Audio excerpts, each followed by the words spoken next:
Esta encontrar conferencia comenzará a grabarse. y por encontrarse tan puntualmente en la plataforma, dispuestos a trabajar el Ateneo de hoy. Quien está a cargo del Ateneo es la Universidad Sanitas, quien ha enviado el caso clínico a cada uno de ustedes y será quien comente y quien analice el caso en la Universidad del Bosque.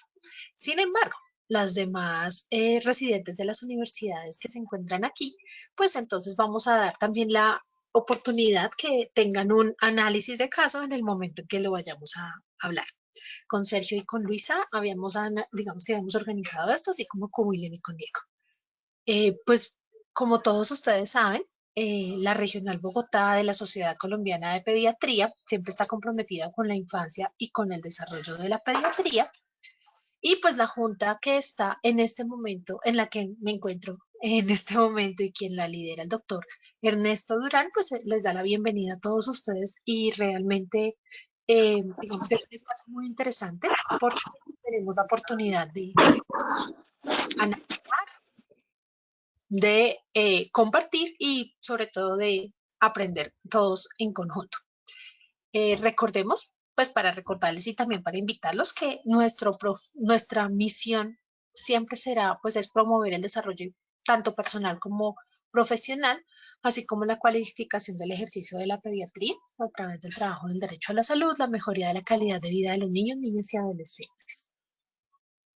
Y pues también para dar agradecimiento a nuestro fondo financiador que como todos ustedes saben, tanto antes de la pandemia como después de la pandemia, nosotros hacemos y realizamos actividades académicas permanentemente, sin costo alguno ni para las personas, ni para los profesionales afiliados, ni para los residentes de pediatría, con la intención precisamente de tener una permanente cualificación del talento humano. Pero además, con la seguridad de que no estamos con conflictos de interés, ni pues con la vinculación o más bien incumplimiento con la normatividad actual. Entonces, les doy paso a los doctores Sergio Romero y Luisa Orrego y me permito presentarlos. Inicialmente es Sergio. Sergio Romero es residente de la Universidad del Bosque, quien, como ustedes ya me escucharon, será quien vaya a presentar el caso que nos pasó la Universidad de Sanitas. Y también quisiera presentar a la doctora Luisa Orrego. Luisa María Orrego Celestino es residente de segundo año de la Fundación Universitaria Sanitas. Entonces, tienen las palabras, queridos doctores.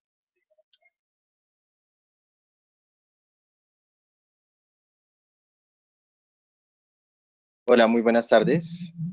Muchas gracias, doctora. Bueno, mi nombre es Sergio Romero, residente de segundo año de la Universidad del Bosque, y vamos a iniciar primero con la presentación del caso clínico que la Fundación Universitaria de Sanitas nos ha facilitado. Entonces, nuestro caso clínico siguiente.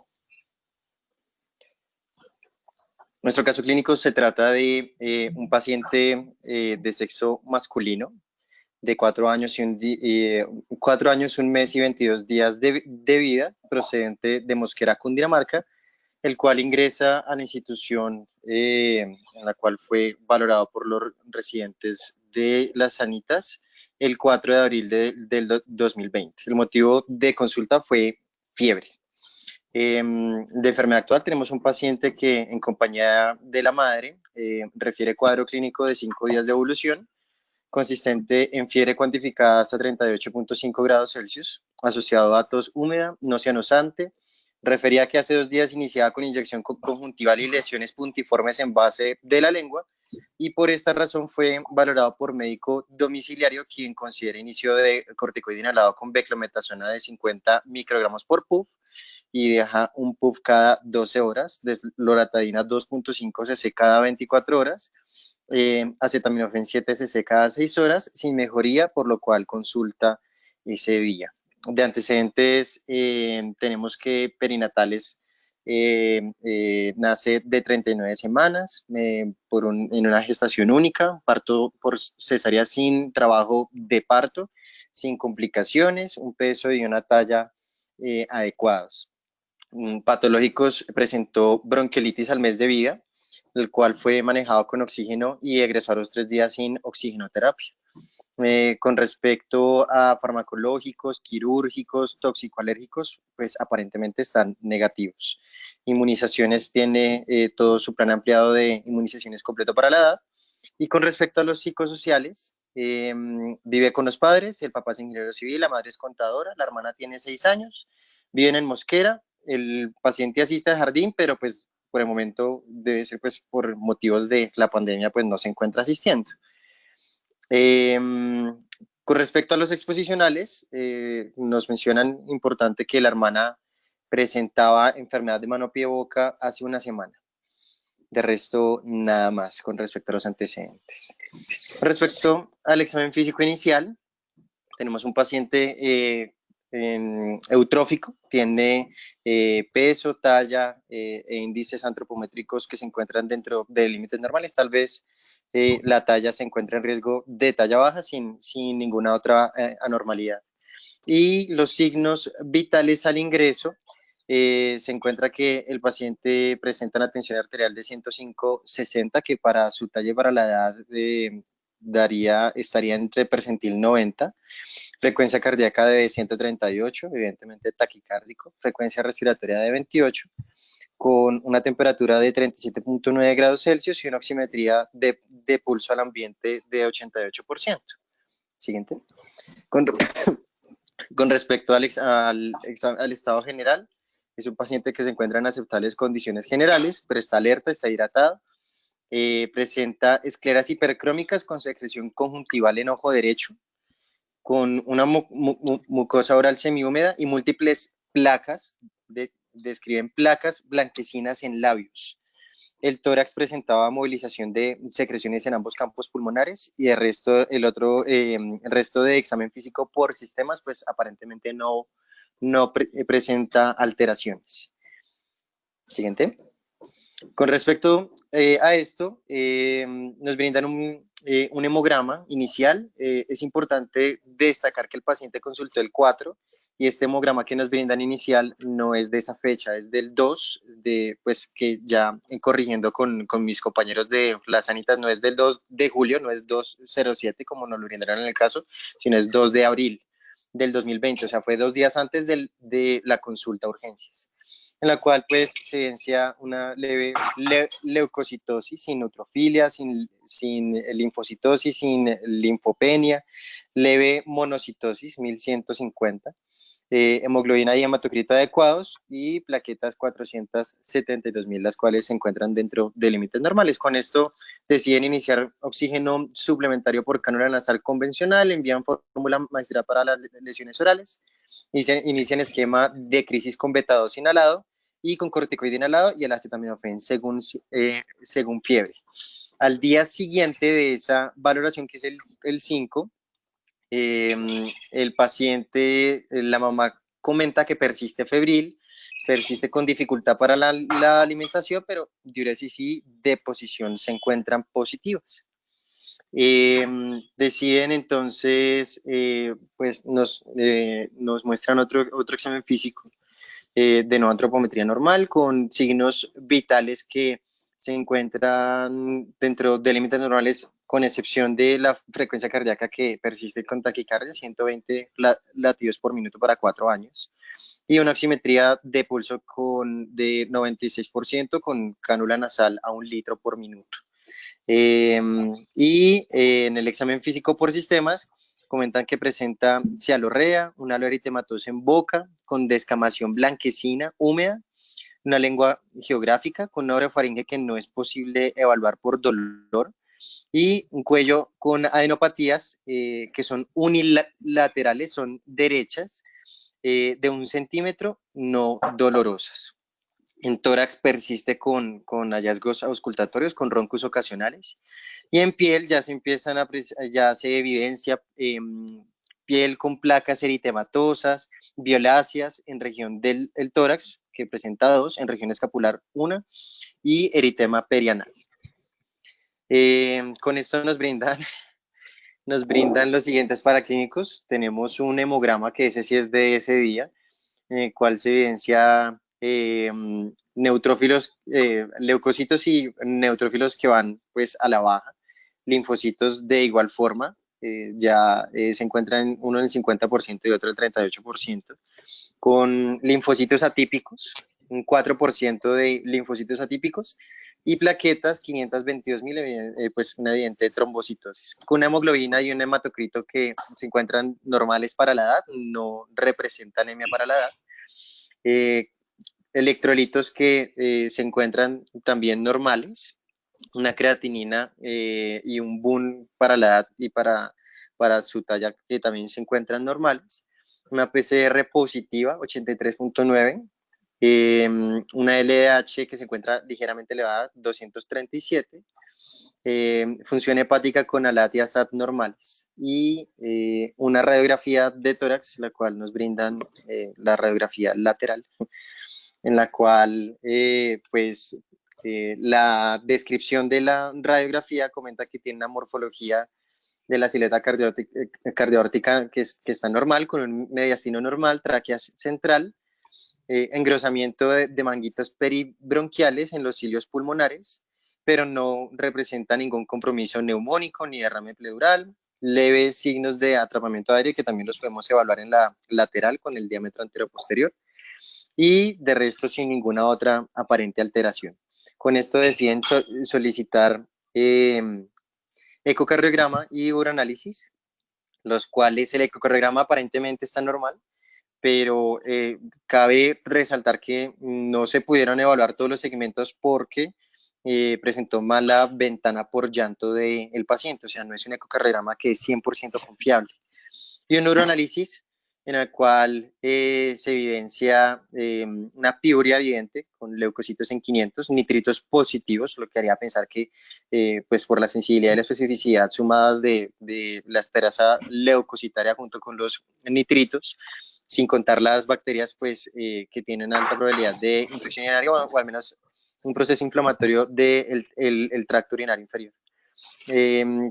Proteínas que se encuentran normales, cetonas elevadas y hematíes de 4 a 6 por campo, que pues es una hematuria leve microscópica. Con esto deciden el día siguiente, que es el 6, el paciente presenta lesiones en cara y párpados, oftalmología lo valora, perdón, oftalmología lo valora y estomatología. Oftalmología considera que debe continuar con manejo corticoide tópico y antibiótico oftálmico. Y estomatología considera continuar la fórmula magistral y programa de limpieza para disminuir, pero tiene que disminuir el edema para poder hacer esta limpieza. Después nos muestran la siguiente evolución, que es del 9.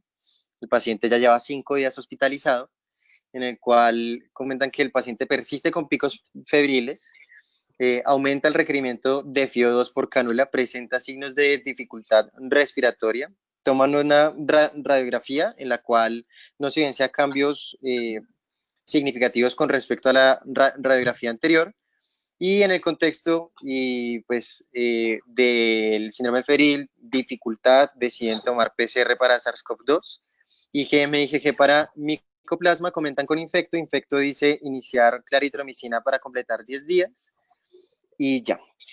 2 días después, que es el 11, el paciente presenta importante edema, calor y eritema de pene que impide la micción, por lo cual presenta globo vesical de más de 12 horas, y esto indica la realización de una cistostomía de urgencia por parte de cirugía pediátrica.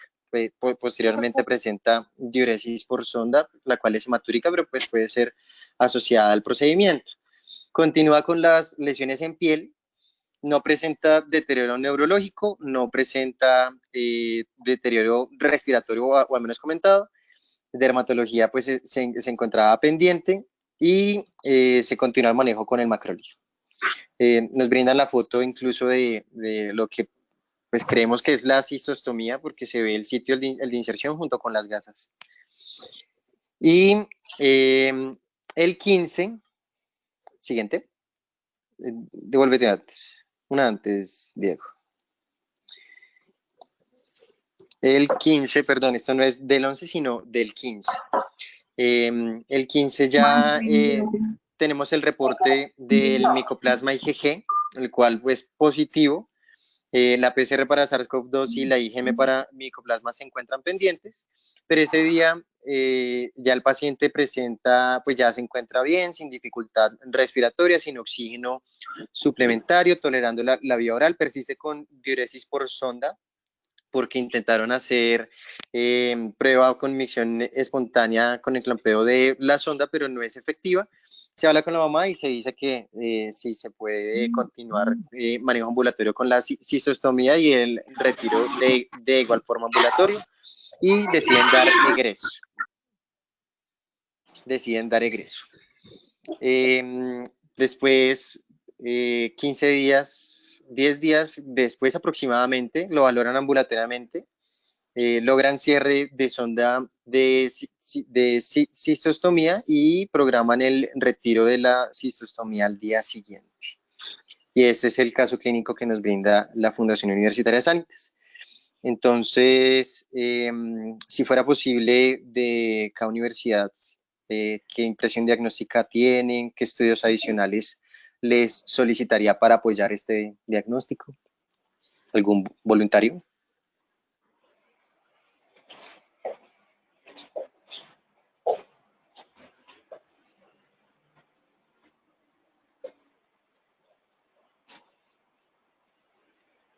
De acuerdo, entonces, como la doctora nos comentó, entonces empezamos por universidades.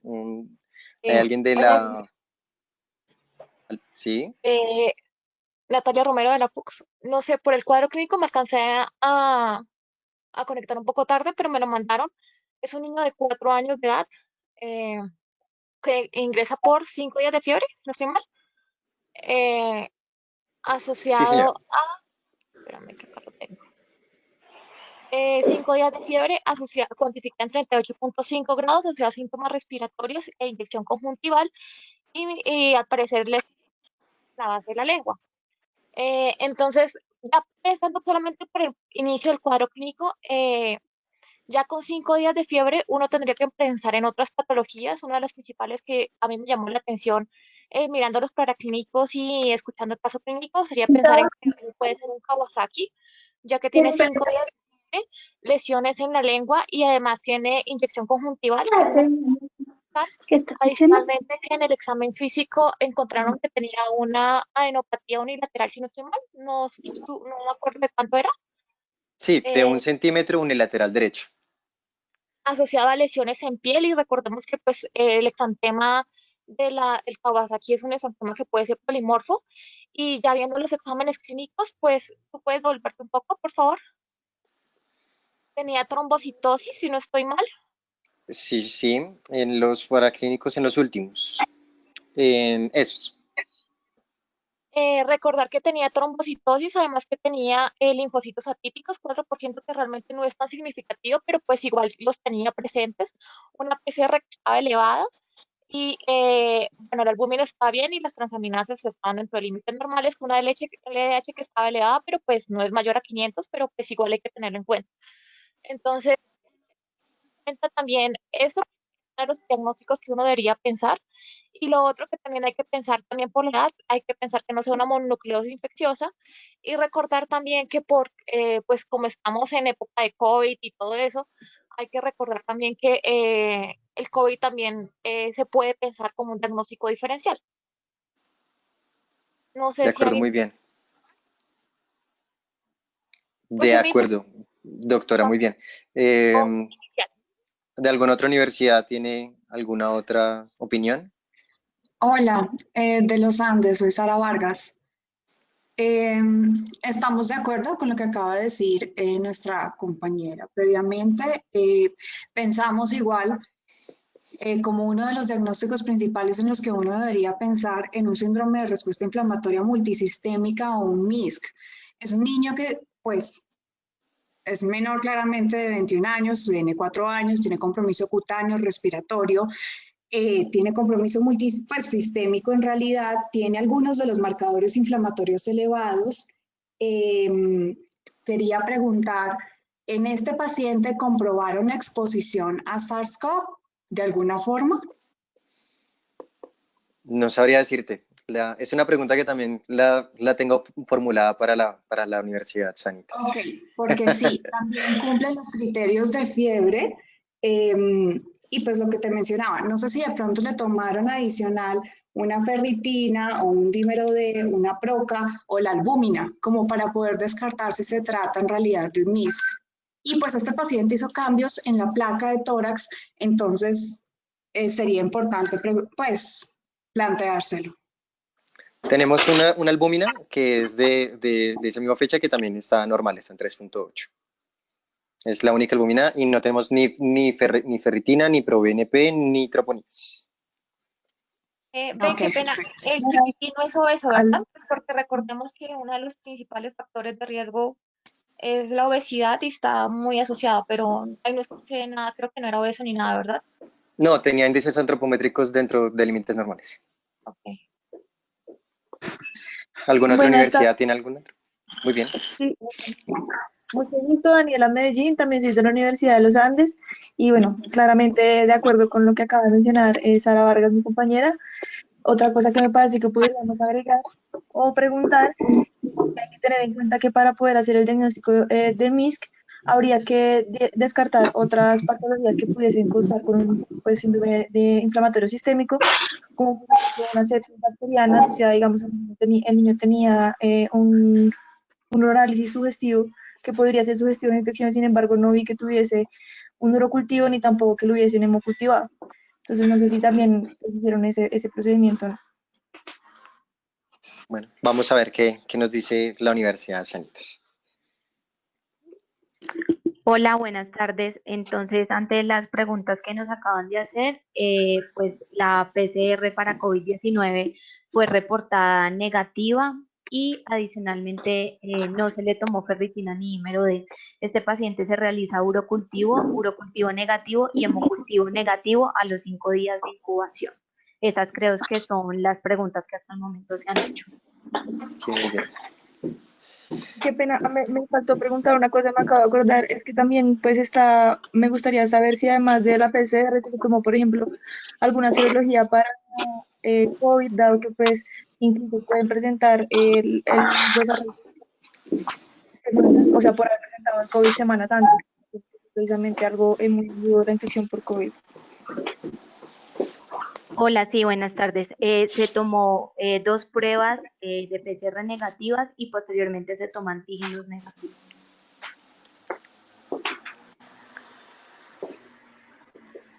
Ok. ¿Alguien más tiene alguna otra opinión? Buenas tardes, Daniel Beltrán de la Universidad Nacional.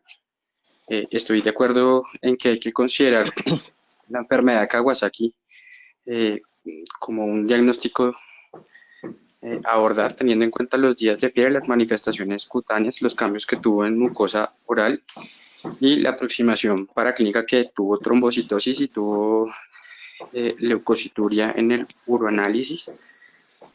Y también pues recordar dentro del abordaje inicial que se le hizo que pues se trató la infección respiratoria inicial como si fuera un cuadro de un síndrome sibilante, sin haber explorado dentro de la revisión por sistemas si habían síntomas intercrisis o síntomas de atopia que sugieran pues este diagnóstico y a veces queda como si fuera una receta de cocina el manejo para infecciones de la vía aérea como si se tratase pues de un cuadro de un síndrome sibilante o una crisis asmática como se planteó ahí.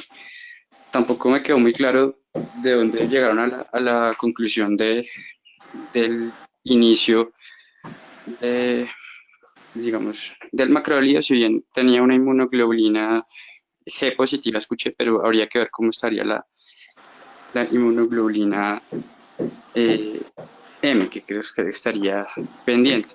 Y lo otro no recuerdo, pero si me lo pueden aclarar, por favor, si dentro del esquema de vacunación estaba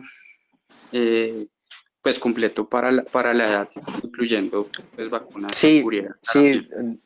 sí, Daniel, pues en el caso clínico en el que brindaron aparece que tenía PAI completo para la edad. No, no habla sobre otras vacunas adicionales que no se encuentran en el PAI, pero sí aparentemente estaba completo. Ok, listo. Gracias. Gracias, Daniel. Perfecto. Entonces, pues creo que casi todos tenemos. ¿Alguien más quiere hablar? Qué pena. Felipe Díaz de la Universidad Javeriana. Pues como siguiendo el orden de lo que está diciendo mi compañero anterior, nosotros también consideramos algo muy importante que es esa infección por micoplasma que tiene ahí, que sin embargo esa IgG siendo positiva, pues no descarta que tenga una reinfección, por lo que nosotros también pues estaríamos pendientes de ese resultado y que quería pues encaminado al cuadro respiratorio el cuadro pues un síndrome mucocutáneo que puede estar relacionado con Steven Johnson inducido por micoplasma. Eso es lo que adicionaría. Muy bien. De acuerdo. ¿Alguien más? ¿Desea comentar algo, adicionar algo, preguntar algo más? Nicolás Cardoso de la FUX. Pues a mí lo único que, pues adicional que me llama la atención es la parte de el antecedente de Coxsackie en el hermano. De pronto eso también se puede relacionar con Kawasaki. Pues no es lo más común, pero pues Coxsackie y Kawasaki, pues hay estudios en los cuales uno podría encontrar relación en estos. Creo que pues nada más, creo que ya se ha hecho muchas cosas. De acuerdo, muy bien. Muchas gracias. Entonces, siguiente, Diego, por favor. Entonces vamos a hablar del abordaje diagnóstico también pues, como universidad de voz que hicimos en el análisis. Hay puntos clave que tenemos que resaltar en este caso clínico. Entonces, primero que es un masculino de 4 años. Presenta en total, desde el inicio del cuadro hasta que comentan en el caso clínico que presenta fiebre, van 10 días de fiebre que aparentemente es continua porque en ningún momento mencionan que haya presentado mejoría de la misma. Inició primero con síntomas respiratorios altos, después bajos y requirió oxígeno. Al tercer día de fiebre, que ya presentaba los síntomas respiratorios, presenta lesiones en mucosas, la conjuntivitis y las lesiones en base de la lengua. Un antecedente importante que pues tenía antecedente de bronquiolitis, obviamente nos falta indagar mucho más acerca sobre atopía o síndrome broncoobstructivo, los síntomas intercríticos que comentaba Daniel. Hay una aparente noción de contagio que es la hermana. Digamos que la enfermedad de mano, pie, boca, a pesar de que es uno de los diagnósticos, digamos que es sencillo, es uno de los que más se da y hay veces y puede pasar, no todo en medicina está escrito y a veces también nos falla a nosotros, que no haya sido una enfermedad de mano, pie, boca, sino haya sido otra cosa, pero sí, de acuerdo, es importante el antecedente de la hermana. Presenta progresión de las lesiones en cavidad oral, ojos y aparición en piel, porque ya presentaba las lesiones en ojos, en boca, sino que progresaron, y presenta un compromiso severo de la mucosa urogenital. Y presenta una aparente mejoría con macrólido, obviamente teniendo en cuenta que el macrólido puede funcionar como antibiótico, o sea, sí pudo haber sido el macrólido quien haya logrado la mejoría del paciente, pudo haber sido el efecto inmunomodulador del macrólido o incluso el macrólido no necesariamente ha hecho nada. Entonces, con respecto a esto, nosotros decidimos dividirlos pues, en dos grupos principales. Obviamente todo en un marco, que es lo que ven a la izquierda, en un síndrome febril prolongado porque lleva 10 días, con compromiso mucocutáneo y respiratorio. Entonces, en esto los dividimos en las adquiridas no infecciosas y las adquiridas infecciosas, que son más o menos los que tenemos ahí. Entonces, empecemos con las adquiridas no infecciosas. Con respecto a las adquiridas no infecciosas, siguiente. Primero tenemos que mirar una reacción adversa a medicamentos que curse con lesiones en piel. Entonces, de los medicamentos que utilizó el paciente, que existe evidencia o se han reportado casos o la literatura es clara con lesiones en piel, está el acetaminofén, la beclo, el salbutamol y la desloratadina, los cuales fueron usados antes de aparición de las lesiones en cara. Siguiente. ¿Qué nos da a favor? Digamos que no es explícito en hablar sobre xerostomía, pero las placas y la lengua geográfica y la deshidratación evidente en el análisis que tenía cetonas y que al ingreso también tenía una mucosa oral semihúmeda, podría pues estar relacionado con antihistamínicos. Presenta erupciones eritematosas, maculopapulares, que son las más frecuentes, al menos las que presentó en tórax, pero fueron muy pocas. Y pueden aparecer dependiendo la reacción de hipersensibilidad que esté mediando, ya sea tipo 1, tipo 4, pueden aparecer desde 1 hora hasta 3 semanas posterior a la exposición al medicamento. Pero en contra, lo más frecuente es las reacciones adversas asociadas a antibióticos, especialmente betalactámicos y sulfas. A otros medicamentos como los AINES, los antiepilépticos y alopurinol, pero el paciente no está utilizando ninguno de estos. Generalmente no hay compromiso de las mucosas y tiene una distribución en tronco y en extremidades. El paciente presentó muy pocas lesiones y digamos que no podría atribuirse las lesiones en piel más el compromiso respiratorio más el compromiso conjuntival de mucosas y eso a un medicamento en especial, entonces descartamos las reacciones adversas a medicamentos. Con respecto a enfermedades oncológicas, histiocitosis, que tengan un compromiso en piel, pues a favor tenemos que hay un predominio por el sexo masculino, está en el rango de edad de la presentación. Las lesiones de la histiocitosis varían bastante, pueden ser desde máculas, vesículas, pústulas, similares a las lesiones a las del paciente, pues toca mirar, pero digamos que el compromiso sistémico de la histocitosis no está relacionado con fiebre y no presenta ninguna otra bandera roja. Además de eso, el paciente no tiene antecedente familiar para pensar en síndrome de cáncer hereditario, tiene vacunación completa, las zonas de compromiso de la piel no son las características de la histocitosis, la fiebre no está dentro del cuadro típico, no se administró corticoides sistémico en que en caso de ser estas lesiones necesitaría el corticoide para poder mejorar y pues obviamente no tenemos una biopsia de piel porque pues aparentemente el compromiso y la extensión de las mismas no fue tan grande como para necesitar una biopsia y pues aparentemente nunca lo valoró dermatología tampoco. Con respecto, ya nos vamos, pues, el que está en intermedio entre las adquiridas infecciosas y no infecciosas, está la enfermedad de Kawasaki. Muy bien, nosotros también pensamos lo mismo, porque presenta fiebre, lleva 5 días sin otra explicación, pero con respecto a los criterios diagnósticos, sí presentado inyección conjuntival, las adenopatías sí eran de 1 centímetro y sí eran unilaterales, que es lo más frecuente en enfermedad de Kawasaki, presentó pues conjuntivitis con las escleras hipercrónicas, pero de resto nada más. No presentó cambios en extremidades, no presentó eritema en palmas, no presentó edema en manos y pies, no presentó descamación. Digamos que no están todos los criterios completos para pensar en la enfermedad de Kawasaki. De todas formas, la guía que nos brinda la AJA en su último artículo, en el cual pues del cual tomamos todos los criterios para la enfermedad de Kawasaki, sí es importante resaltar que ellos incluyen otras manifestaciones para la enfermedad de Kawasaki, entre esos está el compromiso geniturinario, lo cual se puede ver como uretritis, meatitis, hidrocele, y el compromiso respiratorio, que es la segunda ventana roja que ven ahí, que puede presentar infiltrados peribronquiales, intersticiales en la radiografía o incluso nódulos pulmonares. Entonces uno queda con la duda si efectivamente presentó un Kawasaki o no. Con respecto a los laboratorios, sí tiene a favor que tiene una PCR evidentemente positiva, presentó piuria y la trombocitosis al 7º día, pero no tenía leucocitosis, no tenía neutrofilia, no tenía elevación de las transaminasas, la albúmina era normal, entonces tampoco lo podemos colocar como efectivamente que fuese un Kawasaki de entrada. Siguiente, con respecto al Kawasaki incompleto. Entonces, evidentemente es un niño que lleva más de 5 días de fiebre y debe tener 2 o 3 criterios clínicos compatibles. Efectivamente, este paciente los tiene. Ahora vamos a los laboratorios. Entonces, tiene una PCR mayor a 3 miligramos por decilitro, pues creo que las unidades que nos están brindando, pues efectivamente son en miligramos por decilitro, entonces sí. Y 3 o más de los siguientes.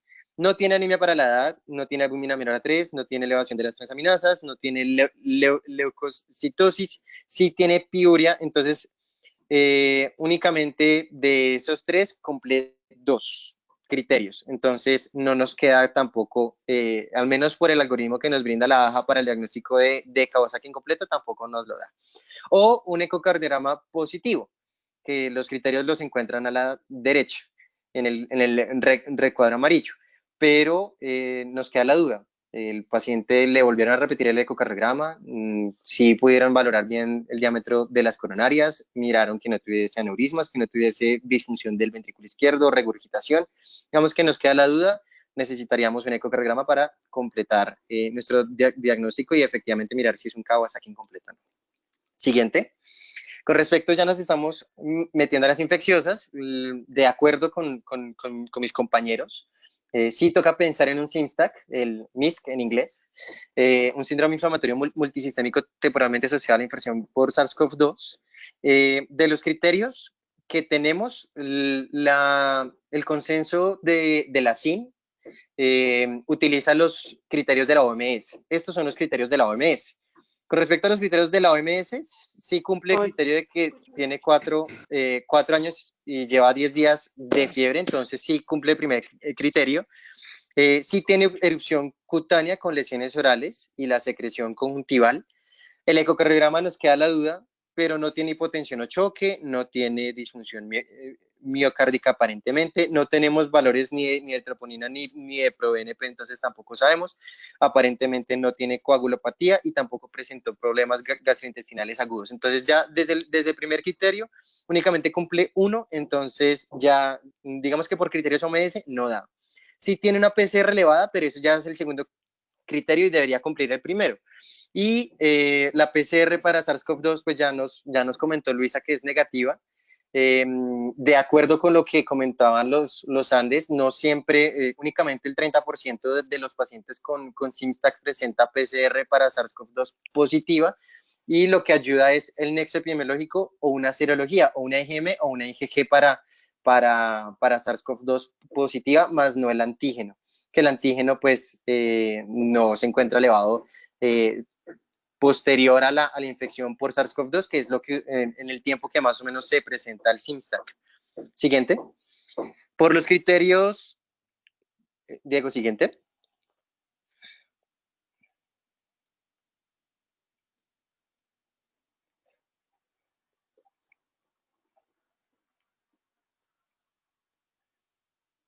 Ahí, muy bien.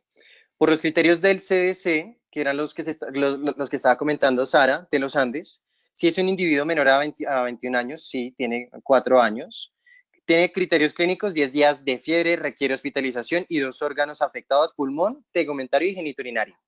Si tiene laboratorios de inflamación porque tiene una PCR positiva, nos falta la evidencia de la infección por SARS-CoV-2 o el criterio epidemiológico, y el diagnóstico alternativo es algo que nos toca descartar antes de comentar si, al menos por criterios por CDC, si presentaron SIMSTAC o no. Entonces también ahí nos queda como pendiente.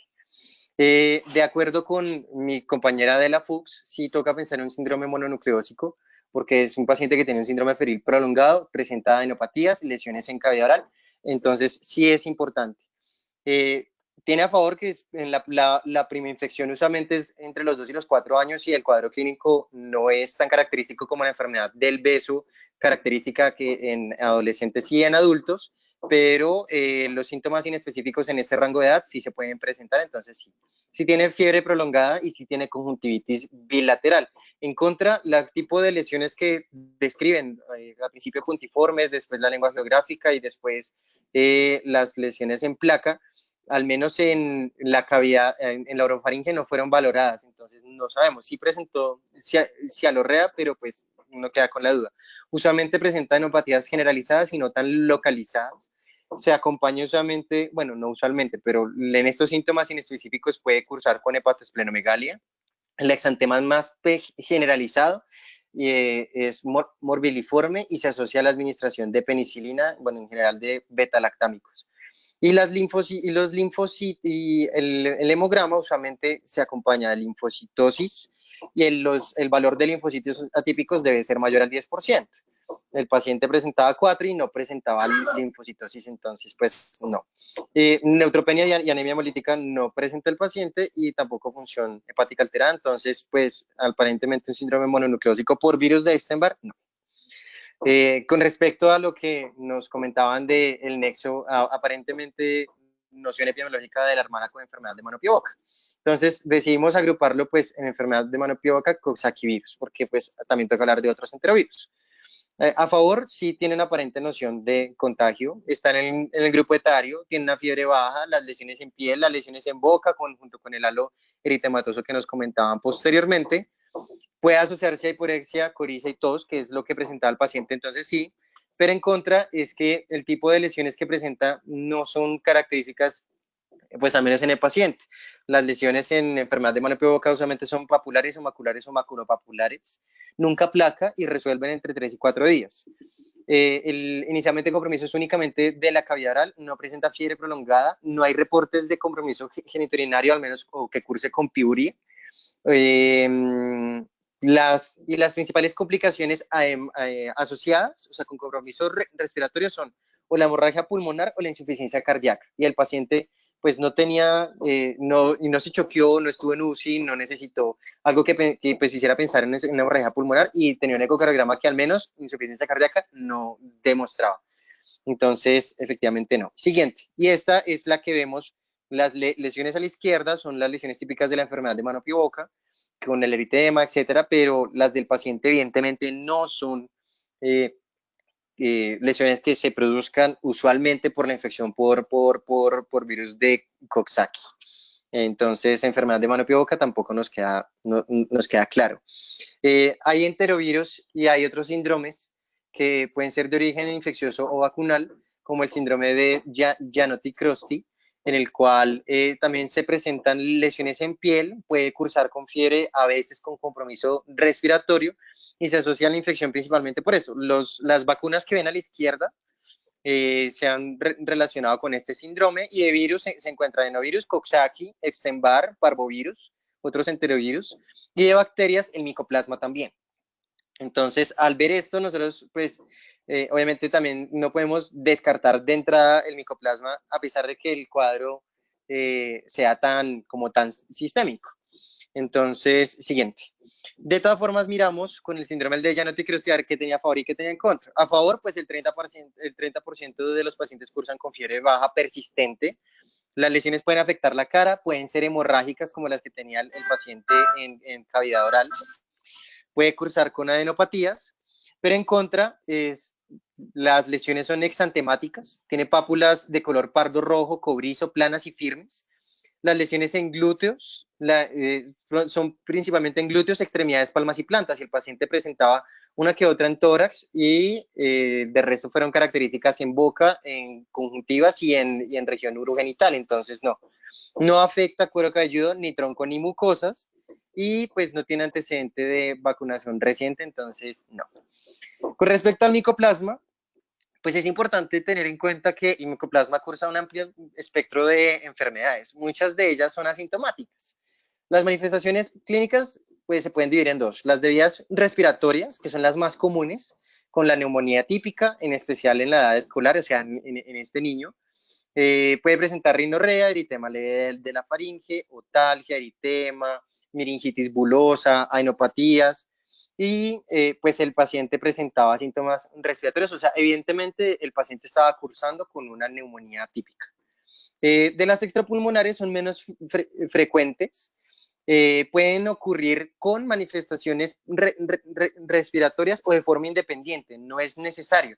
De todas formas, cuando cursan de forma simultánea, pues apoyan más el diagnóstico. Y entre las extrapulmonares, las cutáneas pueden ser hasta el 25%. Entonces, siguiente. Tenemos que la fiebre se presenta en el 86 al 96%.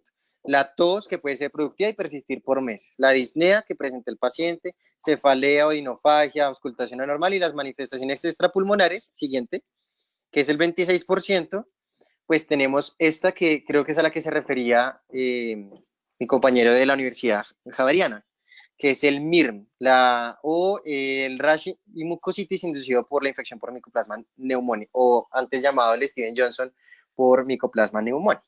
Es más frecuente en hombres, en niños y jóvenes de edad promedio entre 10 y 12 años, pero pues como todo en medicina se puede presentar antes y el paciente se encuentra dentro del rango de edad en el cual puede presentar una neumonía típica, digamos que no lo excluye tampoco para no poder presentar este MIRM. Aproximadamente el 25% de los pacientes presentan una erupción mucocutánea y el MIR clásico se caracteriza porque tiene una mucositis grave y lesiones que son cutáneas variables. Pero generalmente son escasas. La mayoría de los pacientes presentan prodromos de tos, malestar, fiebre, una semana antes del inicio de la erupción mucocutánea y el paciente, como nos lo comentaban, llevaba incluso una valoración por medicina domiciliaria previa. Siguiente. Y las manifestaciones clínicas se caracterizan porque deben haber 2 a 3 mucosas afectadas. Entonces, a la derecha, por ejemplo, pueden ver casos de pacientes. Esto es de UpToDate, en el cual inicialmente, por ejemplo, si ven la figura superior izquierda, perdón, la paciente presenta lesiones tipo placa, aparentemente se describen más en la literatura como úlceras, pero hay que tener en cuenta que las úlceras orales se pueden cubrir fácilmente con una capa de fibrina que es blanquecina. Entonces el paciente pudo haber presentado inicialmente estas lesiones y luego la imagen de abajo es la misma paciente pero ya con progresión de las lesiones allá más hemorrágicas, serodérmicas, entonces por eso digamos que nos llevaría a pensar que el paciente podría presentar esto. Cursa con conjuntivitis que puede ser purulenta o no, como lo están viendo a la izquierda, y las lesiones descamativas en mucosa oral. 2 o 3 mucosas afectadas. Las orales están en casi la totalidad de los casos, como lo podemos ver en el paciente. Tiene compromiso ocular porque tiene conjuntivitis bilateral, incluso las lesiones hemorrágicas en los párpados. Lesiones urogenitales hasta en el 60% de los pacientes. Mujeres solamente en vulva, vagina, en los hombres en cualquier parte del pene, incluido el meato uretral y escroto. Y se reporta que incluso el edema de la mucosa puede ser tan severo que pues, puede provocar síndromes obstructivos del tracto inferior como lo presentó nuestro paciente. Y de la mucosa nasal y anal, el paciente alcanzó a presentar eritema anal, pues no sabemos si alcanzó a presentar algo más. Entonces, obviamente las lesiones cutáneas no se presentan en la mayoría de los casos, o si se presentan pueden ser pocas, pueden tener morfología variable, pueden ser vesiculobulosas, erupciones directas, diseminadas en extremidades.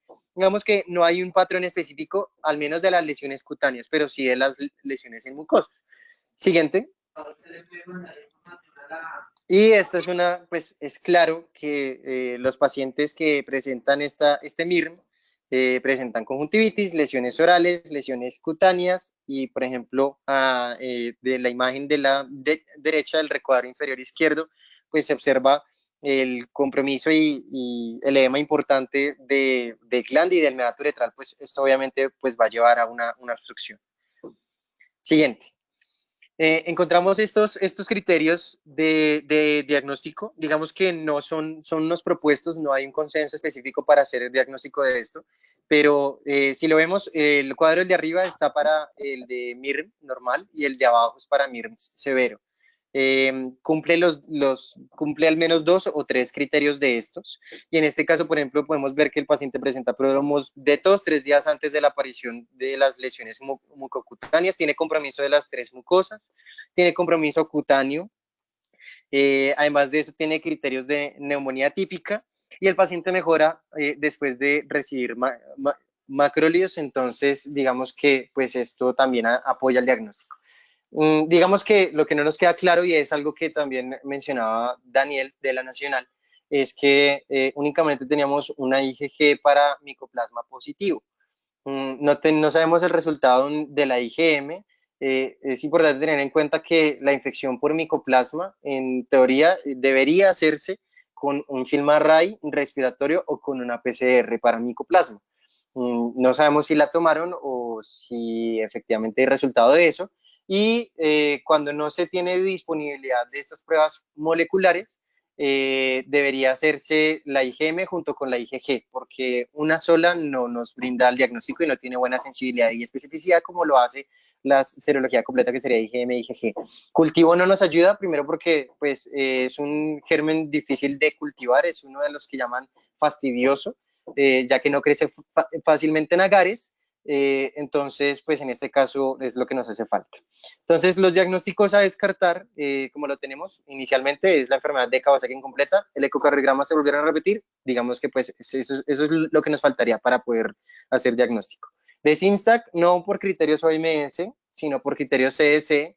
Nos falta confirmar la infección o el nexo epidemiológico por SARS-CoV-2. Ya nos comentaba Luisa que tenía 2 PCRs negativas, perdón, y un antígeno, pero no tenemos ni serología ni aparente nexo epidemiológico, entonces digamos que ya podríamos descartarla. Y el diagnóstico al cual nosotros le podemos dar más valor, porque el paciente literal cumple todos los criterios, es el de MIR, el rash y la mucositis inducida por Mycoplasma pneumoniae. Nos faltaría la IgM, o el FilmArray o la PCR.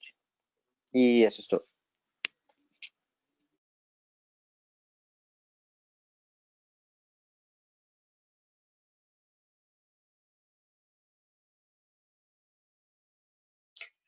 Gracias, Sergio. Le damos la palabra entonces a la doctora Luisa.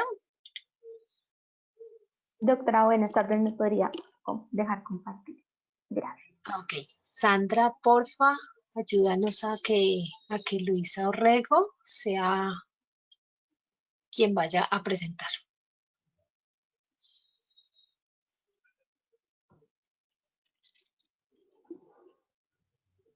Listo. Gracias.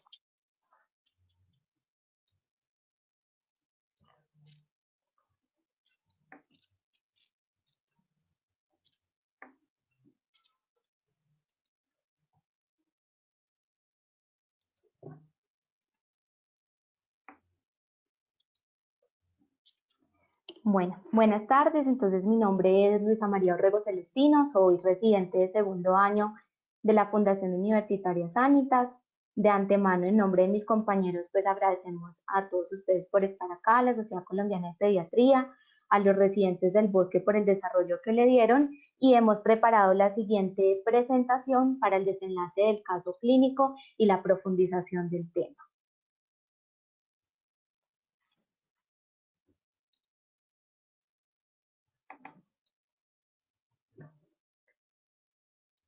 Entonces, pues digamos que teniendo lo que ya hemos venido hablando, es un paciente que consulta por un cuadro clínico de 5 días de evolución, que al ingreso manifiesta fiebre de 38.5 grados, tos húmeda no anusante, una inyección conjuntival, lesiones puntiformes en base de la lengua.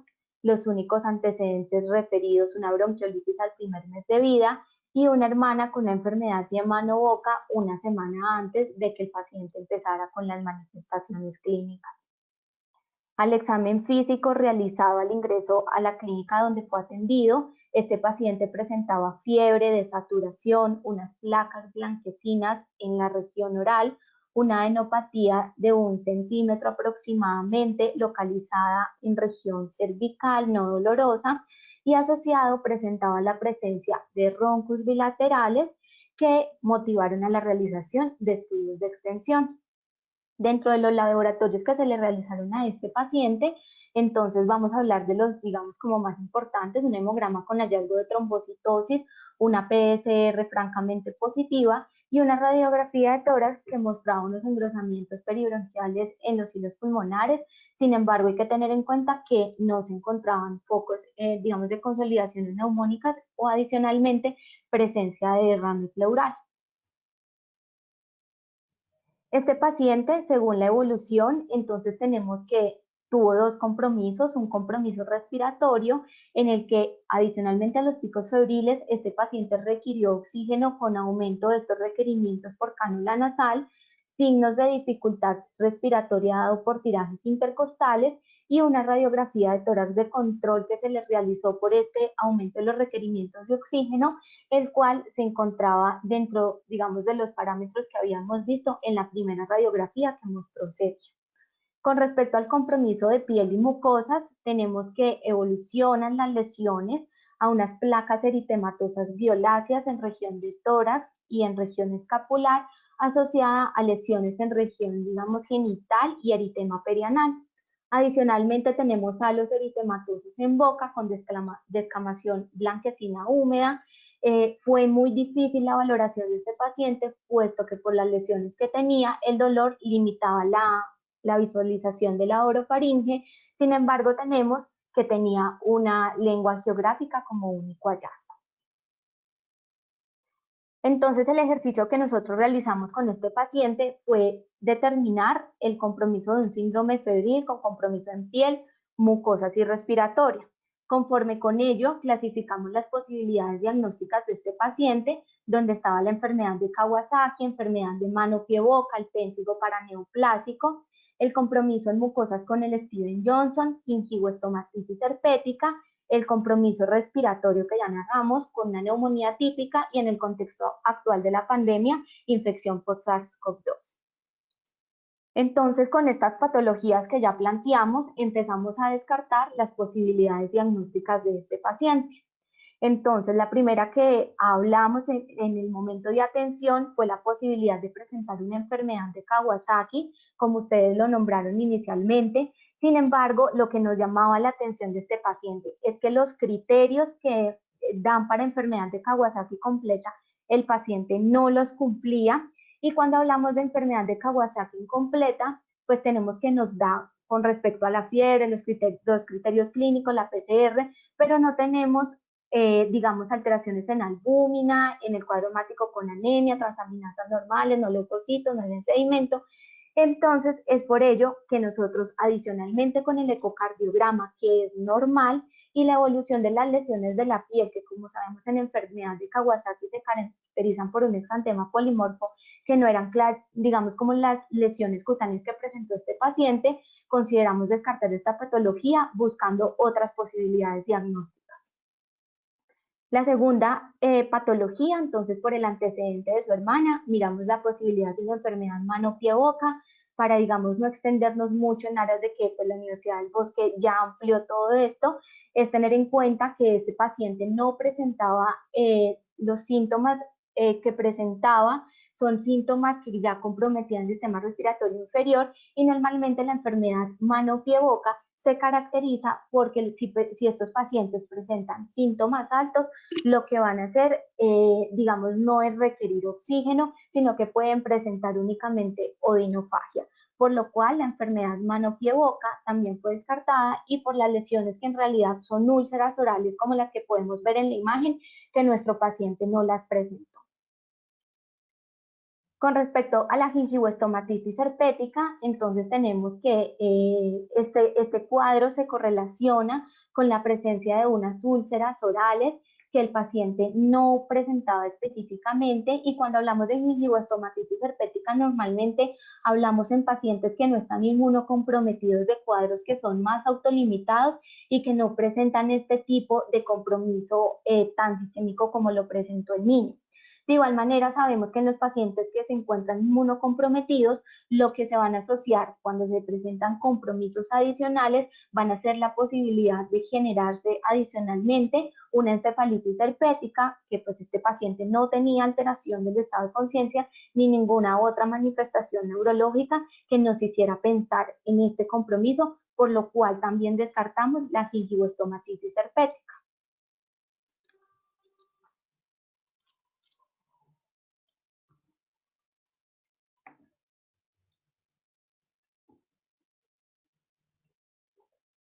Dentro de las otras patologías a descartar, entonces tenemos el síndrome de Stevens-Johnson. Con respecto a las lesiones que presentan estos pacientes, entonces debemos tener en cuenta que estas lesiones van evolucionando conforme los días en estos pacientes. Por ello, estos pacientes con los que presentan síndrome de Stevens-Johnson lo que van a generar primero son unas lesiones que son confluentes, posteriormente se vuelven ampollas y finalmente generan flictenas que generan una denudación completa de la piel.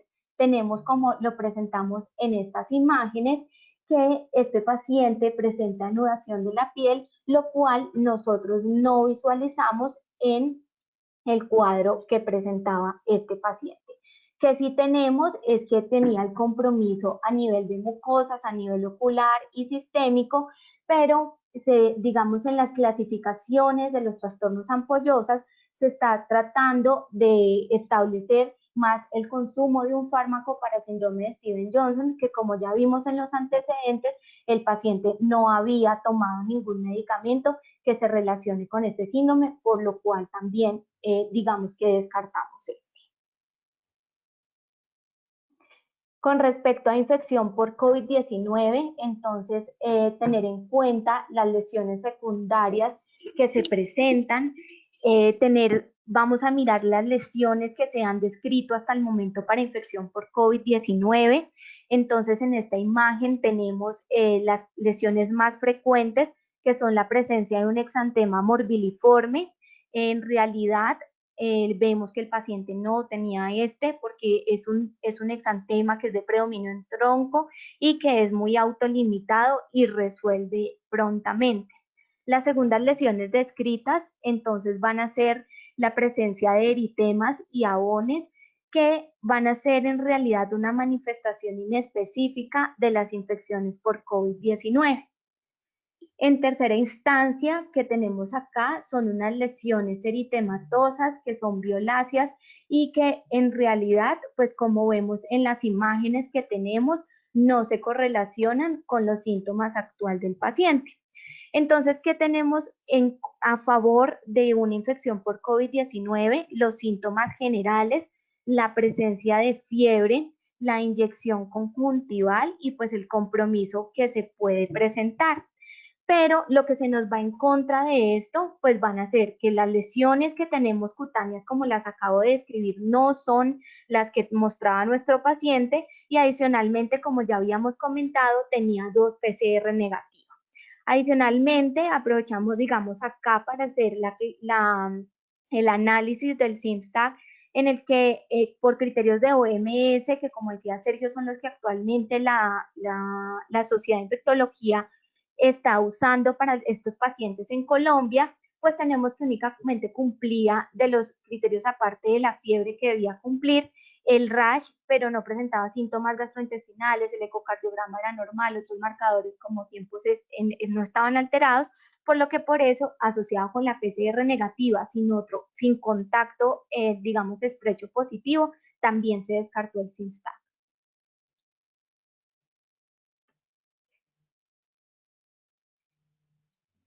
Entonces, llegando pues al diagnóstico final después de hacer este ejercicio, reportamos la IgM para micoplasma con un valor para el laboratorio de la clínica menor de 10, reportada en este caso de 20.25 como positiva, por lo que se le da a este paciente un diagnóstico de una mucositis inducida por Mycoplasma pneumoniae.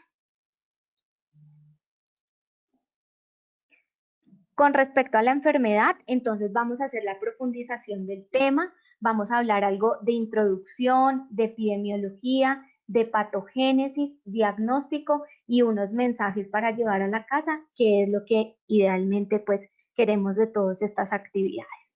Entonces la infección por Mycoplasma pneumoniae sabemos que es una de las principales causas de neumonía extrahospitalaria, y que adicionalmente no solo nos genera síntomas a nivel pulmonar, sino que nos genera una serie de manifestaciones extrapulmonares que se han descrito aproximadamente en el 25% de los pacientes con este tipo de infecciones, siendo las erupciones mucocutáneas una de las principales manifestaciones.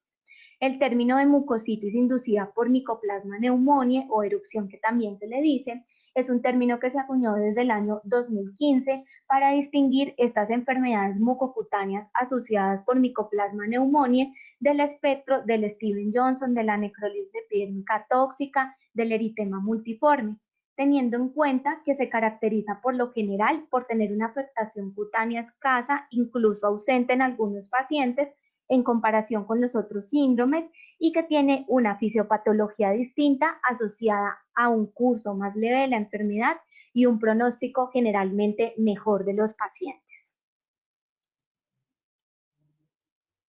Con respecto a la epidemiología, tenemos que afecta principalmente a niños y pacientes jóvenes con una edad media de 12 años, más comúnmente afecta a los hombres que a las mujeres, y tener en cuenta que se han notificado también casos raros en adultos.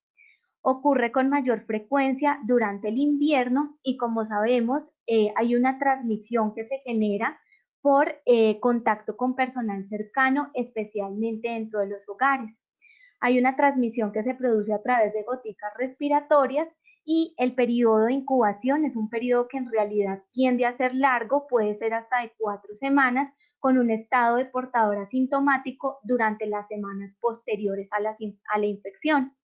Entonces vamos a tener en cuenta que si bien el 25% de los pacientes por infección de Mycoplasma pneumoniae van a presentar estas lesiones mucocutáneas, también se han descrito brotes comunitarios en algunas, digamos, series de casos. Con respecto a la patogénesis, entonces hay una variabilidad que va a estar determinada por los factores del huésped, pero también se habla acá de los factores microbianos o la combinación de estos.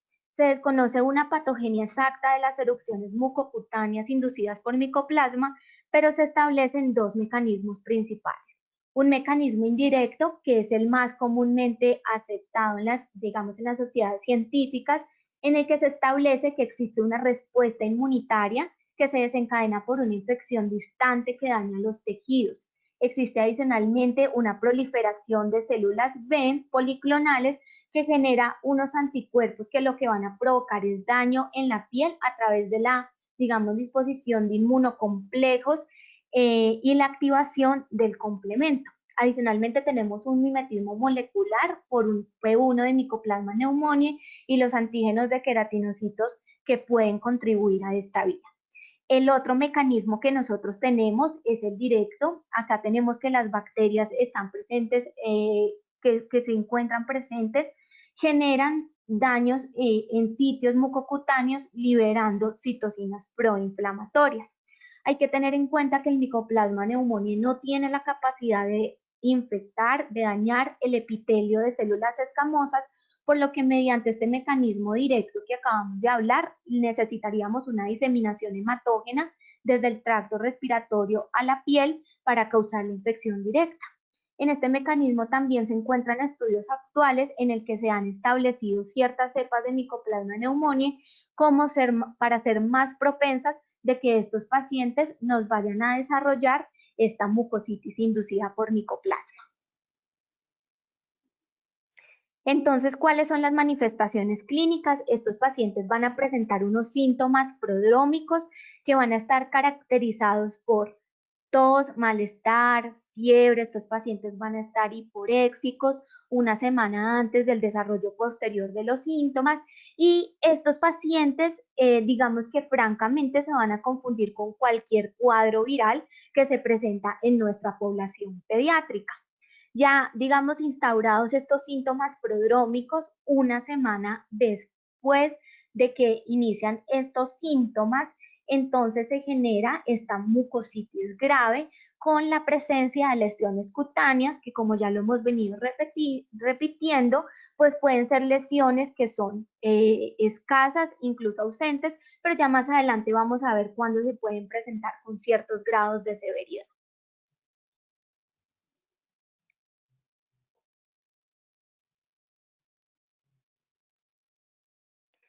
Entonces, en promedio, los pacientes que tienen infección por mucositis por Mycoplasma pneumoniae tienen de 2 a 3 zonas mucosas afectadas. La afectación oral casi que es universal.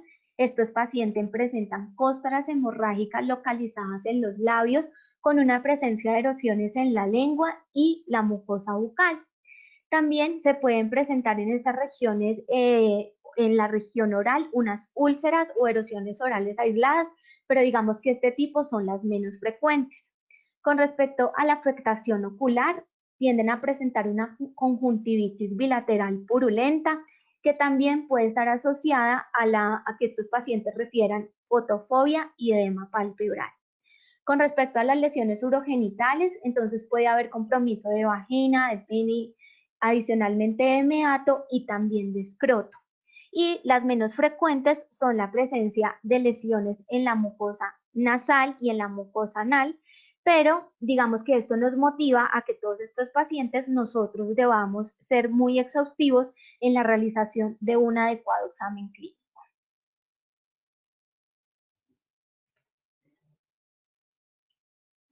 Estas pues son unas imágenes de casos reportados, están también up to date, en la que podemos ver en estas dos imágenes en la región oral cómo tenemos unas erosiones en la lengua y en la mucosa y cómo estos pacientes posteriormente presentan estas costras hemorrágicas dolorosas. De igual manera, acá está presente la conjuntivitis purulenta bilateral que desarrollan estos pacientes en el contexto de la mucositis. ¿Cómo van a ser entonces la morfología de las lesiones cutáneas?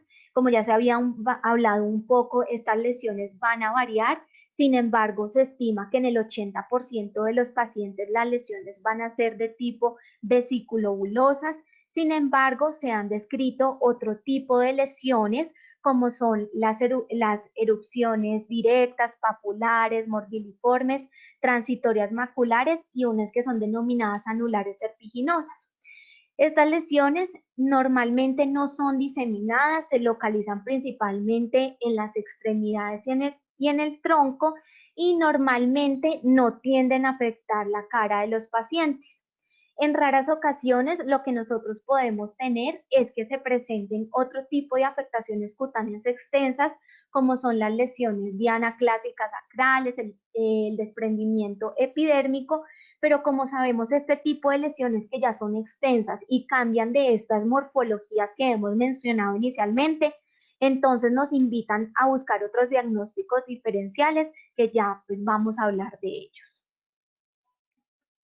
Estas son las lesiones cutáneas que regularmente presentan los pacientes. Entonces acá podemos ver cómo están localizadas en las extremidades, son lesiones que no son confluentes, son lesiones que también se pueden ubicar en el tronco, pero que como vemos en este paciente no se presentan de una manera tan extensa con un compromiso que en realidad es escaso. Este es un artículo de una serie de 202 pacientes que lo que quería mirar eran las características clínicas que presentaban estos pacientes. Este artículo es una búsqueda de la literatura en inglés con bibliografías publicadas que se tomaron 95 artículos incluidos con un total de 202 pacientes. Entonces, lo que vamos a ver en esta tabla es las características que presentan estos pacientes. Entonces, ¿qué tenemos?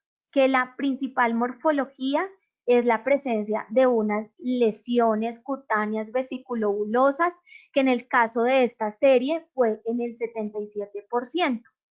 Con respecto al compromiso cutáneo, entonces tenemos que es escaso en el 47%, ausente en un 34% y moderado en un 46%. La distribución cutánea que se presenta es una distribución principalmente acral. Con respecto al compromiso que se genera en las mucosas, tener en cuenta que en esta serie principalmente fue dado por la afectación a nivel oral y ocular en un 94 y 82% respectivamente. Y adelantándonos un poquito al pronóstico, vemos que la evolución de estos pacientes estuvo, digamos, con una adecuada recuperación en el 81% de los pacientes. Entonces, ¿cuáles son los criterios diagnósticos establecidos a partir del 2015 digamos que se acuñó el término? Entonces, debemos sospechar una mucositis inducida por micoplasma en un niño o paciente joven que presenta erupción mucosa o mucocutánea con antecedentes de síntomas prodrómicos, tos, fiebre, malestar una semana antes y que adicionalmente tiene una erupción mucocutánea con afectación de menos del 10% de la superficie corporal, con afectación de 2 o más sitios mucosos, la presencia de lesiones, principalmente vesiculobulosas o lesiones dispersas y atípicas, y la evidencia clínica y de laboratorio de una infección actual por Mycoplasma pneumoniae. Sin embargo, digamos que estos que hablamos que son los criterios generales, también se han descrito el establecimiento de unos criterios diagnósticos para severidad, en el que, para no repetir, lo que va a cambiar de esta severidad es que la erupción mucocutánea va a presentar una afectación mayor del 10% de la superficie corporal y va a variar un poco el tipo de lesión que presentan estos pacientes, ya que se asocia con la aparición de unas ampollas extensas, ya asociada con la afectación mucosa y la evidencia clínica. Entonces, ¿cuáles son los estudios iniciales que se le realizan a estos pacientes? Entonces, bien sabemos que cuando un paciente nos llega al servicio de urgencias, principalmente se les piden estudios de hemograma, de PCR y de IBSG. Sin embargo, hay una descripción de pacientes con respecto a estos estudios que se les realizan, y lo que podemos ver en este cuadro es cómo estos pacientes, a pesar de tener diferentes compromisos en piel, no desarrollan una leucocitosis, y aquellos que lo desarrollan en realidad es una leucocitosis leve. Presentan acá la desviación a la izquierda, vemos que ninguno de los pacientes presenta desviación a la izquierda. La PCR en realidad, como vemos, tenemos valores desde pacientes que tuvieron PCR normal hasta valores tan elevados como 192, y una BCG que en realidad vemos que es muy variable, por lo que nos concluyen digamos, estudios de esta patología en que estos cuadros de hemáticos, PCR y BCG en realidad no nos van a orientar mucho al diagnóstico de la mucositis por micoplasma. Entonces, ¿qué es lo que tenemos disponible o lo que nosotros debemos hacer con estos pacientes? Entonces, las pruebas de laboratorio para confirmación de Mycoplasma pneumoniae incluyen la realización de pruebas de reacción en cadena de polimerasa y la medición específica de inmunoglobulinas. Con respecto a la reacción en cadena de polimerasa, se realiza tomando un hisopado faríngeo.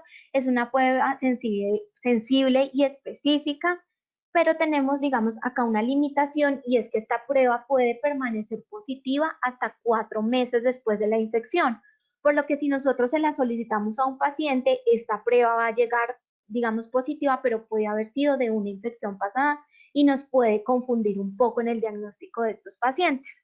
Entonces, lo que tenemos es la medición específica de inmunoglobulinas. Tenemos descrito que podemos pedir inmunoglobulina A, inmunoglobulina M e inmunoglobulina G.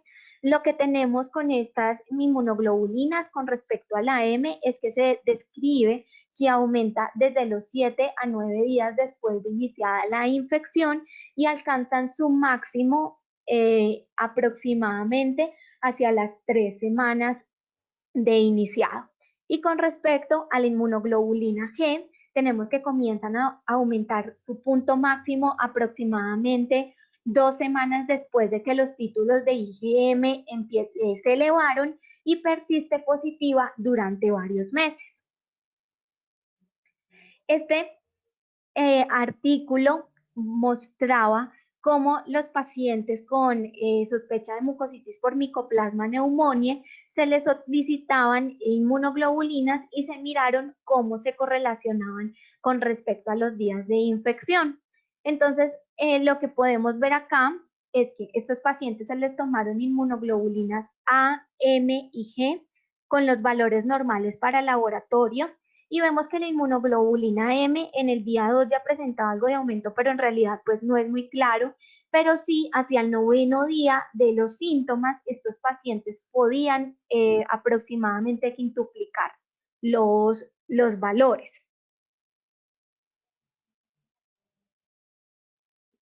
Tenemos con respecto a la inmunoglobulina A que estos pacientes normalmente hacia los 9 días ya tenían también valores elevados, Y con respecto a la inmunoglobulina G, estos pacientes después de una semana ya tenían algo, digamos, como elevación con respecto a lo basal, sin embargo, seguían siendo dentro de límites normales y lo que sí se veía y describían en el artículo era la posibilidad de que estos se aumentaran 2 semanas después de que estos llegaban a este valor.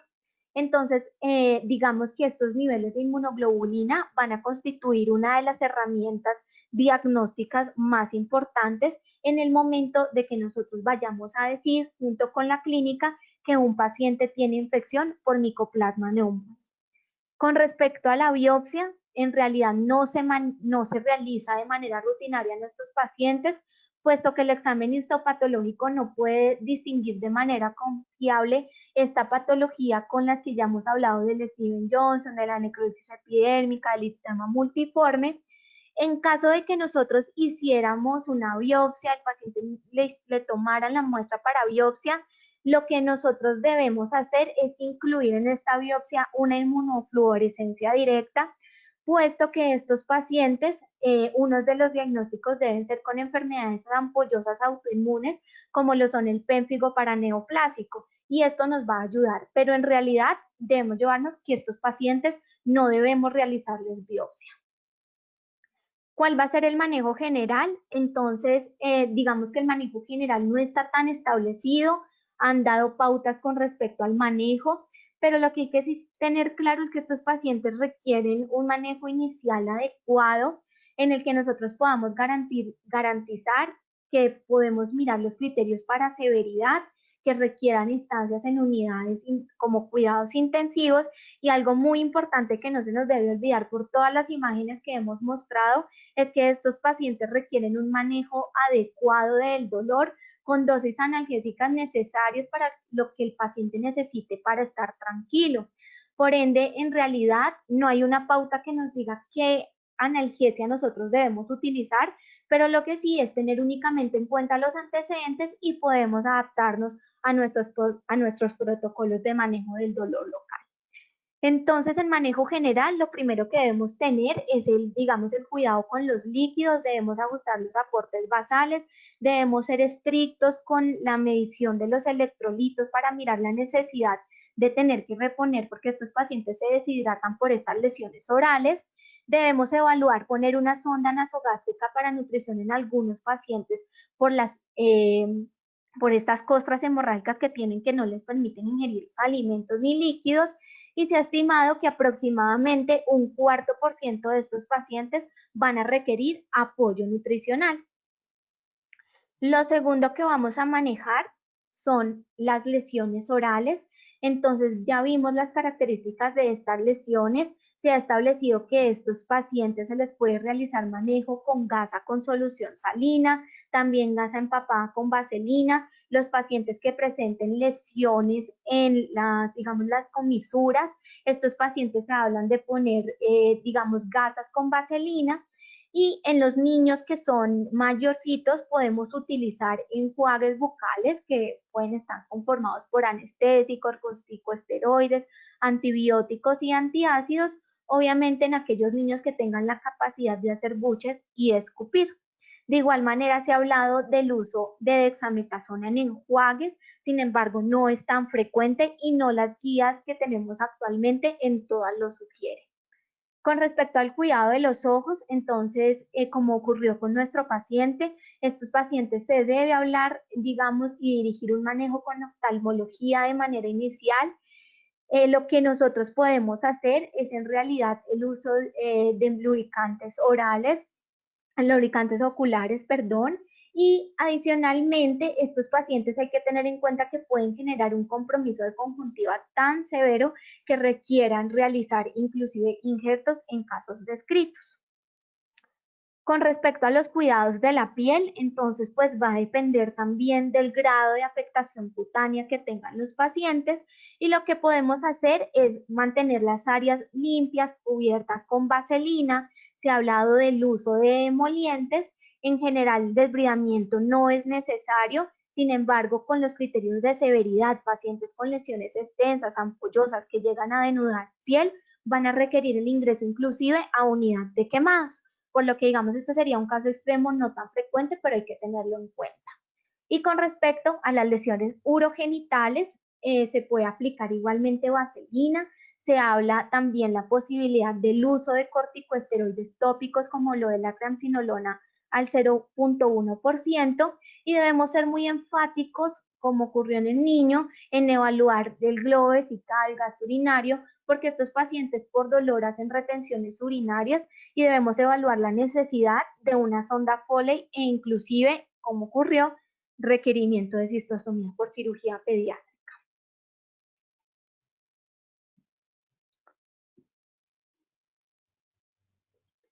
Con respecto a las terapias complementarias, entonces la primera que vamos a tener es el uso de antibióticos. El uso de antibióticos está aprobado ya que es dirigido para infecciones por micoplasma, entonces está aprobado el uso de macrólidos, claritromicina a dosis de 15 miligramos kilogramo día cada 12 horas por 10 días, acitromicina 10 miligramos por kilogramo día y continuar a 5 miligramos por kilogramo día por 4 días. Y si no podemos utilizar los macrólidos por condiciones, por seguridad, por antecedentes del paciente, entonces está aprobado el uso de fluoroquinolonas como lo de la levofloxacina a dosis de 10 miligramos por kilo cada 24 horas por 10 días. También tenemos el uso de corticosteroides sistémicos. Lo que se plantea es que, digamos, este ciclo va a ayudar a mejorar la inflamación y el dolor en estos pacientes. Lo que recomiendan es, en caso tal de que se vaya a poner un ciclo de corticosteroide sistémico, darse un ciclo de 5 a 7 días con prednisolona a dosis de 1 miligramo por kilogramo al día. Sin embargo, a diferencia de los antibióticos dirigidos que sí tienen, digamos, como más evidencia, el uso de corticosteroides sistémicos no está aprobado de manera regular para el manejo de estos pacientes y en las series en general solo se le pone a 1 de cada 3 pacientes y que tienen un compromiso severo. Otros tratamientos que se han instaurado es el uso de inmunoglobulina, de ciclosporina y también de plasmaféresis.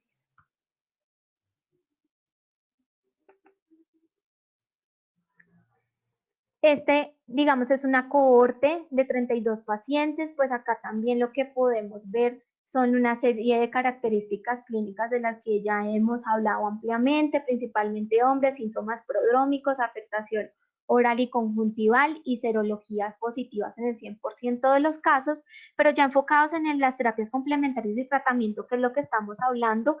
Entonces, estos pacientes en el 81% recibieron macrólidos como terapia. Vemos que el uso, digamos como la falla o que tener que suspender el macrólido se dio en un 31%, y estos pacientes requirieron inmunoglobulina el 9% de ellos. Esto que tenemos acá es un reporte de caso de una niña de 9 años que era previamente sana, que presenta un cuadro clínico de una neumonía típica y una aparición de lesiones cutáneas dolorosas, que con los criterios diagnósticos se tomó pruebas para Mycoplasma pneumoniae.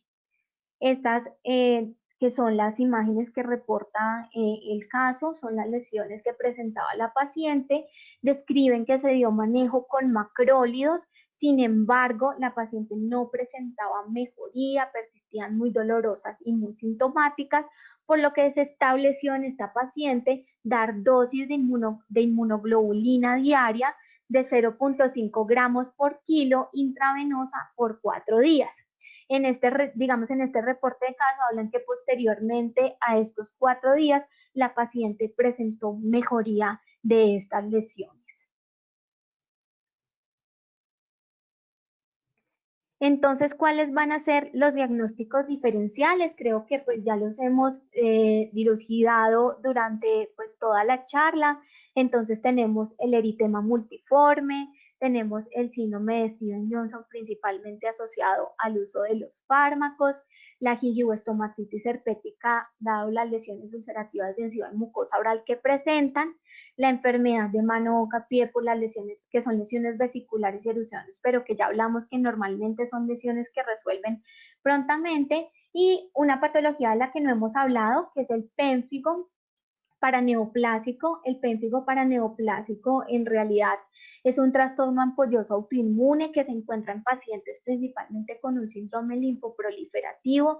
Estos pacientes presentan digamos, unas erosiones orales importantes, pero pues en este caso del paciente no teníamos un inmunocompromiso que nos relacionara con esta patología.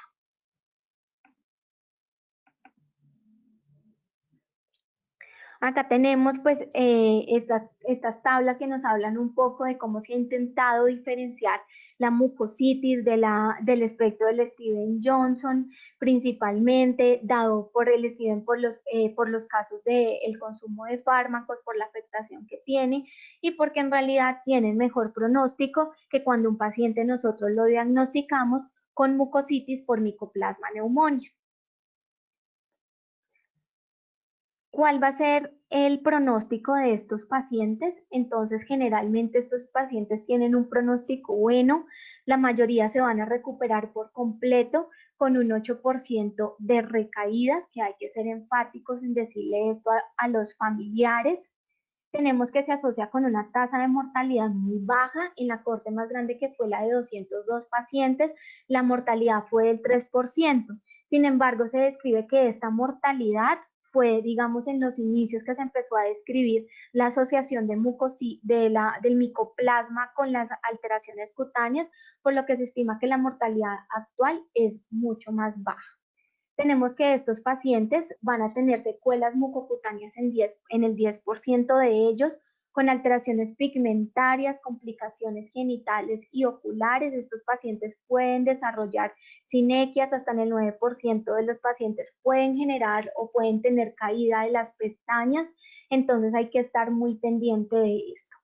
Y adicionalmente, tenemos que estos pacientes, pues nosotros debemos ser muy enfáticos en que a pesar de que tiene una evolución generalmente buena, tienden a, en menos del 0.5% está descrito el desarrollo de bronquiolitis obliterantes, lesiones cutáneas persistentes y linfopenia de células B.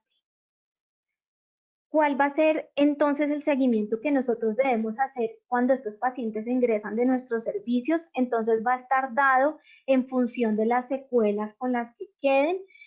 Tenemos que ser, digamos, como propensores de promover que queden con las menores cicatrices en boca, mirar la necesidad de hacer estudios de extensión por parte de neumología ante la presencia de complicaciones pulmonares. La protección solar debe ser enfático en los pacientes, puesto que esto le va a mejorar las alteraciones pigmentarias que tiene.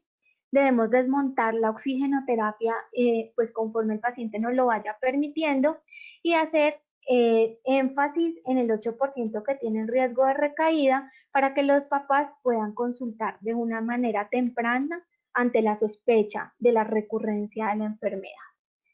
Entonces, ¿cuáles son los mensajes que nosotros queremos que se lleven para la casa de esta patología?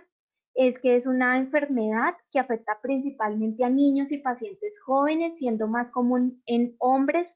Es una mucositis grave de 2 o más mucosas con lesiones cutáneas que ya sabemos variables, con un pródromo de tos, malestar y fiebre una semana antes del inicio de los síntomas, que el diagnóstico implica una erupción mucocutánea y evidencia clínica y de laboratorio de infección por Mycoplasma pneumoniae, que nosotros tenemos la PCR de hisopado faríngeo, pero en realidad nuestra mejor herramienta va a ser la medición de los títulos de inmunoglobulina AMG específicas de suero, que en nuestros servicios de urgencias ante el diagnóstico de estos pacientes debemos ser y promover el cuidado de las mucosas, de la piel, ojos, ante todo el manejo del dolor y los líquidos de nutrición en caso de que las lesiones sean muy severas y limiten esto, que la terapia antibiótica empírica dirigida para Mycoplasma pneumoniae está aprobada,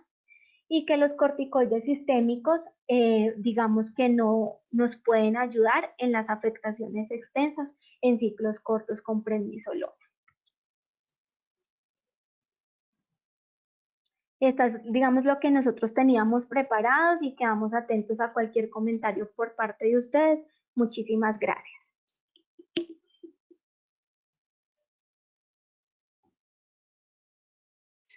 Luisa, muchísimas gracias por la presentación. Sergio y Luisa realmente le hicieron absolutamente excelente, muy interesante. Estamos entonces pendientes de preguntas, dudas.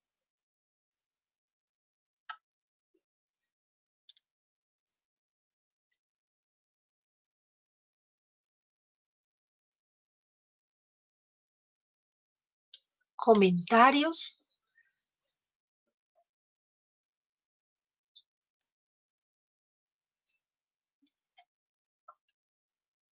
Hola doctora, ¿cómo está? Buenas tardes. Hola, ¿cómo estás, Juliana? Sí. Doctora Juliana Silva, de la Universidad Javeriana. Tengo una pregunta. En tal caso de que la IgM hubiera sido negativa, digamos que pues estuve revisando y en las reinfecciones usualmente no hay aumento de las IgM, hay aumento de las IgA. ¿Sería posible que en este paciente se presentara una reinfección y se pudiera confirmar con IgA? Hola Juliana, buenas tardes. Sí, está escrito la realización de IgA específica en suero, más que todo para las reinfecciones. La limitación es que en muchas de las instituciones nuestras no tenemos la posibilidad de realizar la IgA, pero sí está escrita y se ha determinado como una de las pruebas en cuanto a las inmunoglobulinas que más nos podría ayudar y por ende sí la pudiéramos solicitar en caso de nosotros tener la posibilidad del recurso en la institución que nos encontremos. Entonces sí. Hola, ¿cómo estás? Soy Laura Romero de la FUCS. En caso de una reinfección, ¿el tratamiento sería igual? O sea, igual lo trataremos como acrólidos y el tratamiento sería asintomático, ¿verdad? Sí, exactamente igual. Hay un artículo que demuestra, pues que ha intentado un poco, porque esto, digamos, como siendo tan nueva la patología y la descripción, que habla del tratamiento y lo que tenemos en esto es que se hace la antibiótico-terapia dirigida y digamos que podemos evaluar en caso del compromiso de la severidad alguna de las terapias complementarias que tiene el paciente y mirar la posibilidad de poner un esteroide en caso de que en el primer cuadro no se haya puesto. Ok, muchas gracias.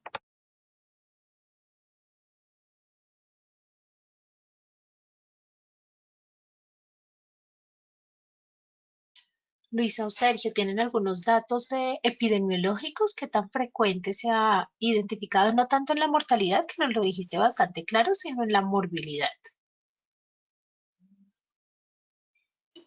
En realidad, con respecto a la morbilidad, lo que hablamos va en consideración con el compromiso que haya tenido el paciente.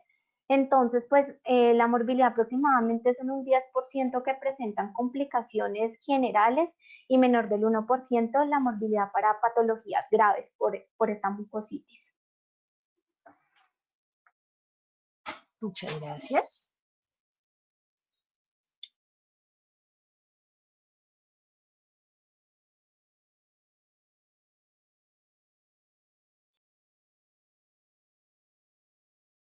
Bueno, parece que no hay más preguntas. ¿Están seguros? Comentarios, pues en el chat hay muchas felicitaciones. Excelente, muy bien, tanto para Sergio como para Luisa. Realmente ha sido una tarde absolutamente productiva en lo académico. Felicitaciones, excelente, de acuerdo. Entonces, nos quedan unos minuticos solamente pues para mirar si no hay alguna otra intervención. No estoy yo solita de la Sociedad Colombiana de Pediatría, también está la doctora María Isabel Ucher, la doctora Claudia Lucía Barreto. No sé si alguna de las dos quisiera también hacer alguna intervención.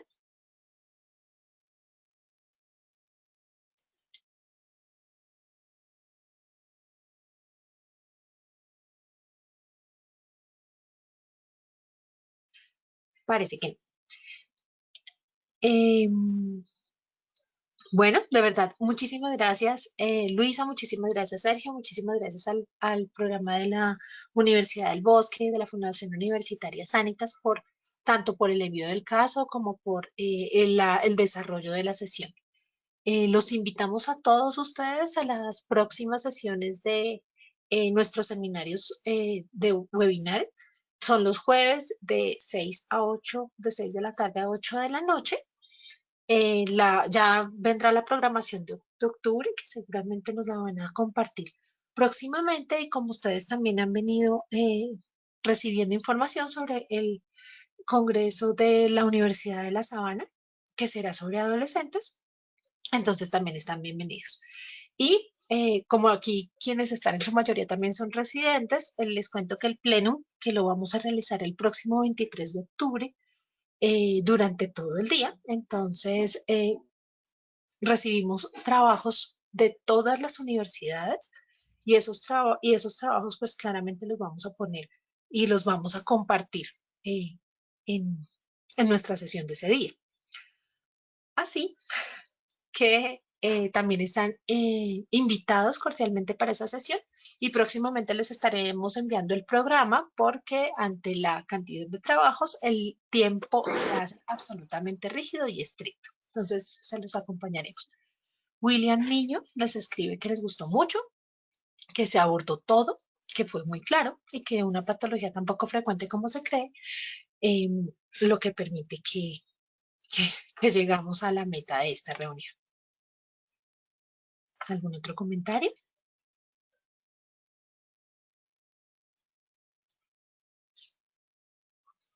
Bueno, siendo así, entonces damos por terminada la sesión y muchísimas gracias a todos. Luisa y Sergio, gracias. Muchas Hasta gracias. luego, doctora. Muchas gracias a todos.